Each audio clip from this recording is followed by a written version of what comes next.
What is up, guys? My name's Dave, but you call me Dak.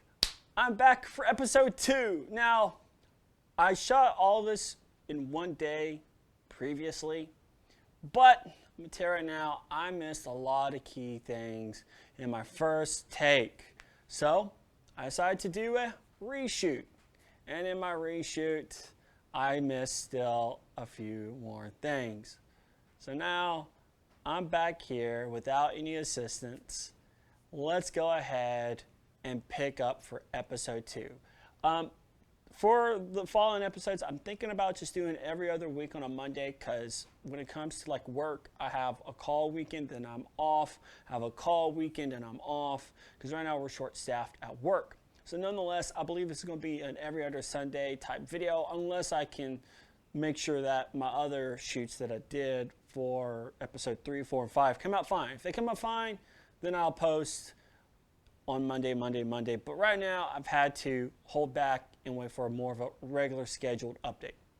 So, episode 2. As I last spoke about, let me find it real quick in my pocket. I was right the first time. I talked about my CRKT M16 Carson design and how I hated the fact that I hate this locking mechanism, and if you did it one-handed, you would have to really, it was not easy one-handed opening and closing. So that's when, as I said, I went to go find my next best EDC. So as I'm searching, scouring the internet, I was like, you know what, I'm always on YouTube. Let's watch YouTube knife reviews. That's the best place to really start, and then I'll move on from there from other sites that offer good products, good solid knives. Because I don't want to just go to Amazon and buy the highest review knife, because if you watch the Lockpicking Lawyer, he talks about how the best pick from Amazon locks, they're kind of trash. Which, speaking of which, got some coming for you in the later episodes about Lockpicking Lawyer and lockpicking. So that's when I went, again, YouTube searching, and I came across Nick Shabazz, Metal Complex, Best Damn EDC, Talent Psi, a few others, but most importantly, Blade HQ. And I'm tearing out, man. I fell in love with Ben, Zach, Jamie, and Kurt. So good at giving knife knowledge. And yeah, sure, you go research this and be as smart as them, but that's their job, is knives, selling knives, telling you what's so good about them. So I started watching them on the regular, subscribe, everything. And so if you go on to Blade HQ's website, they even have a knife blog about knife material, blade materials, to handle materials, to frame locks, blade styles, to you name it, anything under the sun. What is the best knife to carry? You got to figure that out on your own. So I was like, okay, well, I want to pick a Tonto, and here's why. When you look at a Tonto itself, there's a lot of steel and a lot of metal along the spine of the blade. Now, this is the blade, and this is the spine. There's a lot of metal, and in scouting, I saw a person with a drop point break his tip. And then upon doing research into, again, what Blade HQ was talking about when it comes to knives, that there's a lot of material, so it's a lot more difficult to break that tip. And that's a sad day for a person who carries a knife. It just makes your knife look ugly, for being honest. And as I said, I decided I wanted to go with the Benchmade. And I went with Benchmade because of the name. Benchmade. It's made at the bench. It's not mass product. It's not mass produced as the CRKT M16 is. Most CRKTs are very mass produced. But I wanted something a little bit more craftsmanship involved. So again, Benchmade. And they always talk about the bug out and how it's so cool, and the old school Osborne, and Benchmade being a bally song knife company, aka a butterfly knife, but I prefer to call it a bally song because that's what it is. And I decided to settle on a good pick. Now again, this is 2019. The bug out was just released months ago, and now Benchmade's releasing a new version of their series with Guyvery handles, S3V steel, or 3V steel for knife blades. And I was like, you know what? I don't like the bug out, because again, drop point doesn't have a lot of material. I don't want to break that tip. So now let me introduce to you my two Benchmades. Now, one Benchmade was bought before the other because I have some gripes with this Benchmade that I bought. Now, I told you, I wanted to go with a Tonto because, again, more blade steel along the spine, so that way it doesn't break as much. So, you know, if there's ever a day it doesn't break. So let me introduce to you the Benchmade Bailout. Now, man, this is a cool little knife. It's lightweight in comparison to the M16. I mean, just by far, like, this is almost night and day holding. It really is. Now, trust me, I can get that thing to fly. But nonetheless, such a good little knife. Superb little knife. Awesome little knife. Not a lot to hate on it besides these few things. I'm about to harp on why I don't carry this knife. But let's start with the good things about this knife. Again, lightweight, Tonto, very small, don't really notice it. One-handed open, one-handed close. And again, going back to Blade HQ in their YouTube videos, them talking about the axis lock, it's so good. Which then leads me to my next point. You can open it with the thumb stud, or you can pull down the axis lock. Again, you can't really see my thumb, but I'm going to pull down the axis lock, and if it was sheer force, you can pull the blade out, and I'm going to release the axis lock, and it locks. Or you can just thumb stud, or that. It just depends on how you want to open it. Ouch, I just bit myself on camera. No blood, though. Or is that blood? Yep, got a little blood. We'll be fine. Moving on. That's the first time I've actually bit myself with this knife. So, moving forward, like I said, it's a good little knife, but here's now my gripe. So let's start with the first gripe.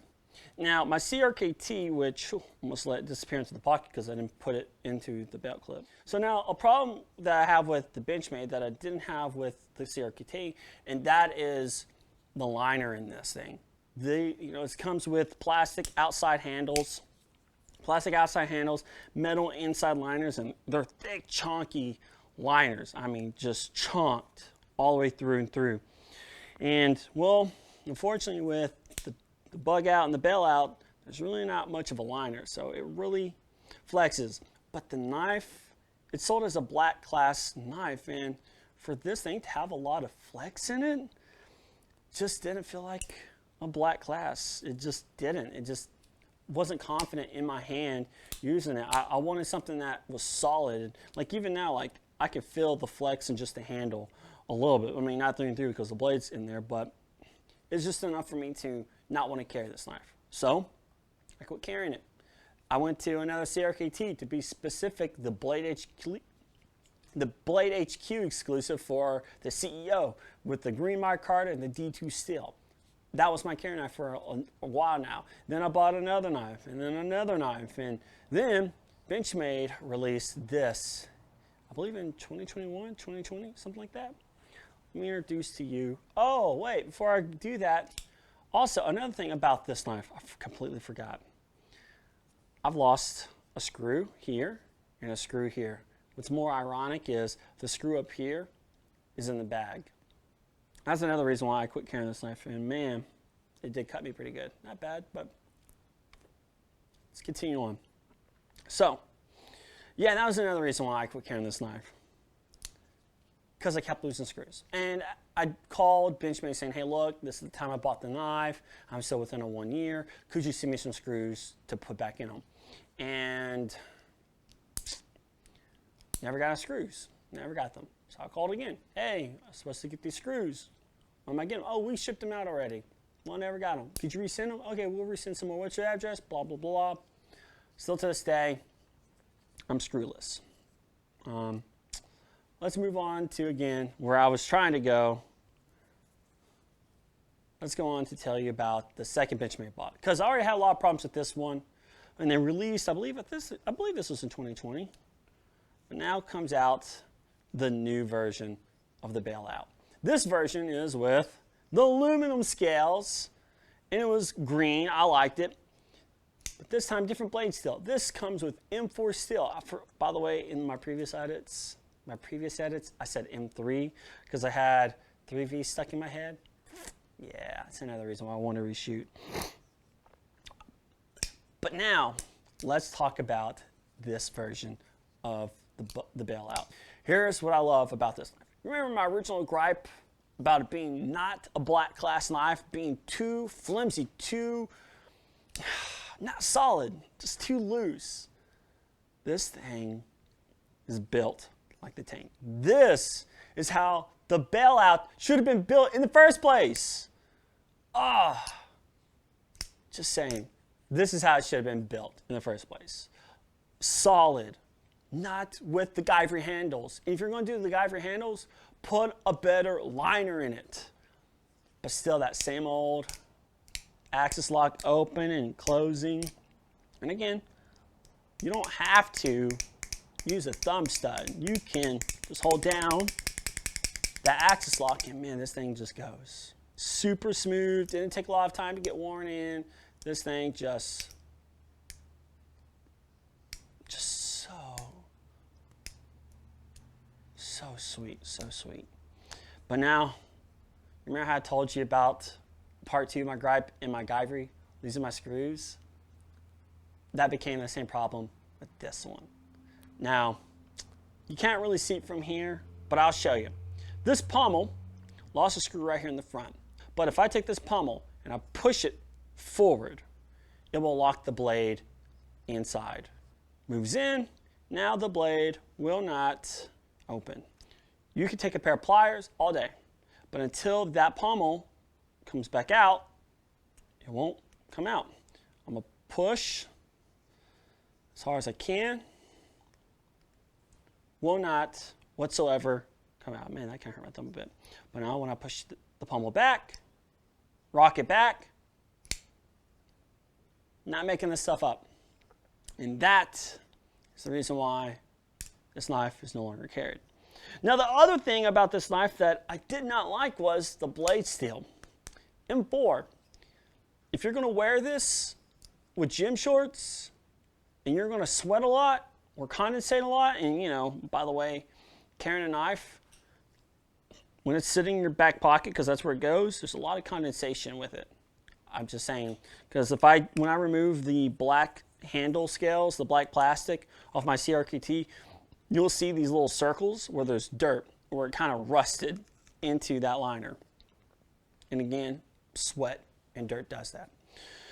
So I learned that about M4. Did not know that this thing could rust so easy. Just a little bit of moisture, and all of a sudden, you're going to have rust along your edge. And I got some rust, and I've done my best to polish it out.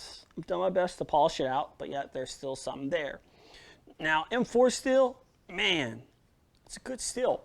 Retains the edge, kind of hard to field sharpen, but nonetheless, it's a good steel. What I really should do is I should swap out the 3V for the M4 and my different version. That's what I really should do. I should swap my 3V into my aluminum handles and put my M4 into my guyver handles. That's what I really should do. But I don't carry that knife. I don't carry this knife. Or, you know, would be another good idea?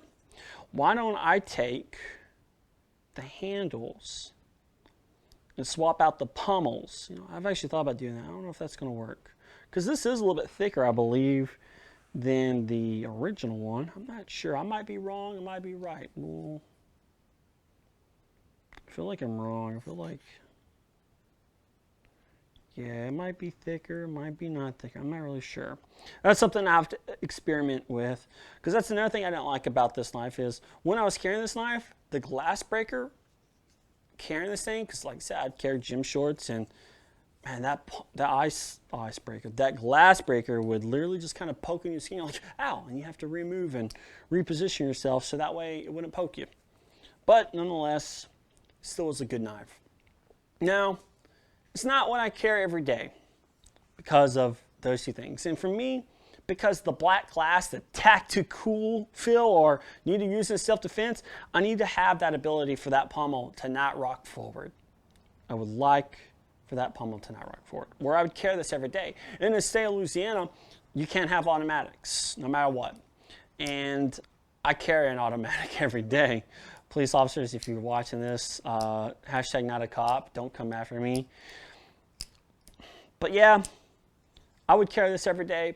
But that's some of its biggest downfalls is the two Benchmades I've had have lost their screws. And I think Benchmade, if they would put a little bit of Loctite on all of them, you're gonna make it a great knife. But that's my two gripes with them. Is my first one was flexible, lost the screws, and the second one lost the screws as well. Well, that's all I got. I'm glad I kind of went back and I slowed down sharing this with you. But I'm glad I got to, again, I'm glad I went back and redid this. Now, hopefully, episode 3 from my original shoot 2 weeks ago comes out good. If not,